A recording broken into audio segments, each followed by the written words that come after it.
ஒரு புலியும் 4 மாடுகளும். நீண்ட காலங்களுக்கு முன் ஒரு அழகான காட்டில் 4 மாடுகள் வாழ்ந்தன.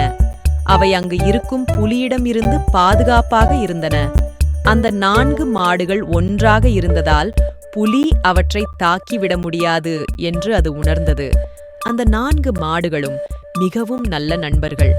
அவை எப்போதும் ஒன்றாகவே உணவு தேடிச் சென்று, ஒன்றாகவே தண்ணீர் குடித்து, ஒன்றாகவே நேரத்தை கழித்தன. அவை ஒன்றாக இருந்ததால் புலிக்கு அவற்றை தாக்குதல் மிகவும் கடினமாக இருந்தது. அது மிகவும் பொறுமையுடனும் சூழ்ச்சியுடனும் திட்டமிட்டது. ஒரு நாள் புலி ஒரு புத்திசாலித்தனமான யோசனையை துவங்கியது. அதற்கு மாடுகளை பிரிக்க வேண்டும் என்று அது முடிவு செய்தது.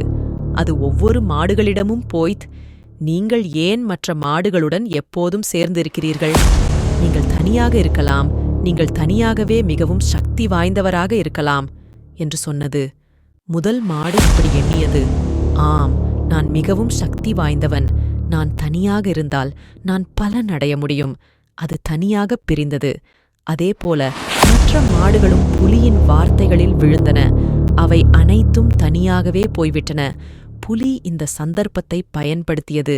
அது ஒவ்வொரு மாடுகளையும் தனியாகத்தான் தாக்கியது. அவை தனியாக இருந்ததால் அவற்றில் எந்த ஒருவரும் புலியின் தாக்குதலை எதிர்த்து நிற்க முடியவில்லை. புலி 4 மாடுகளையும் வெற்றிகரமாக வேட்டையாடியது. இந்த கதையின் நெறி என்ன? ஒற்றுமையில் சக்தி உள்ளது. நாம் அனைவரும் ஒன்றாக இருக்கும்போது நமக்கு எதிரான எந்த ஒரு பிரச்சனைக்கும் நம்மால் நின்று போராட முடியும். பிரிவு நம்மை பலவீனமாக்கும்.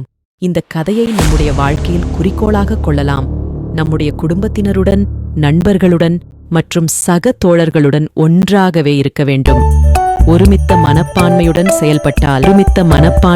செயல்பட்டால் எந்த ஒரு சவால்களையும் நாம் எளிதாக தாண்டலாம்.